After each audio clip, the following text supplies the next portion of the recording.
There are many people that turn to prayer in a time of need. Let's take me as an example. If I am facing a difficult time, I find great comfort in my faith and prayer. But I also know many people who do not, and that too is okay. So why is it that prayer works for some people and not for others? My next guest is Carmelita Cartwright, who took on that fundamental question in her book, The Spirit of Wisdom in Understanding Prayer and Faith. Good morning. Good morning. Thank you so much for being here. Thank you for having me. That's a tough question to answer. Wouldn't you agree how prayer can work for some and not for others? Yes, I would agree. It's a deep question with complex answers. And while there's no cut and dry answer, the answers became more prevalent that I have outlined in the book that I've written. And you also write in your book that prayer is powerful and can change things. Have you found that to be true for you? Absolutely. While I've always had a prayer life, my prayer life has now elevated to a whole nother level after the studying of writing this book. I have witnessed the power of prayer in my family, in my business, with friends, with comfort and peace, with the passing of my mother and father as well. But what about for someone who says, well, okay, let me tell you about me.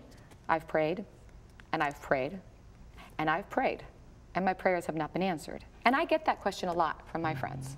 Sure. There are principles and keys to prayer, and there are many reasons why prayer is not answered. But I find that the fundamental reason that most prayer is not answered is because of a lack of faith. And a lack of faith is usually rooted in unbelief. And unbelief can be because of a lack of knowledge, a lack of understanding, wrong doctrine, wrong teaching. Your beliefs are fundamental and they govern your life. So it's important to know what you believe and why you believe it. So how does that affect your prayers? If what you believe about prayer is incorrect, then your prayers will not be as effective or ineffective. Have you ever had somebody ask you, Carmelita, I don't know how to pray? Yes. What do you say? Well, prayer is easily defined as just talking to God. But not only talking, it also requires listening. It's a dialogue. And powerful, effective prayer is learned. We educate ourselves with academic learning. We exercise our bodies. We feed our bodies to be physically better equipped. But we need to spiritually feed our spirit as well.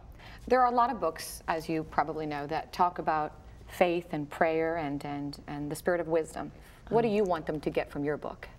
I want them to know that there's hope, that there is peace, and I've written this book to enlighten, to encourage and empower people so that they can walk in the miraculous power of God. The relationship with God is also a partnership, and that it's not all God's doing. We play an important role in this as well. Thank you so much. Appreciate your time. You're welcome. And if you'd like to read The Spirit of Wisdom in Understanding Prayer and Faith, go to understandingprayerandfaith.com.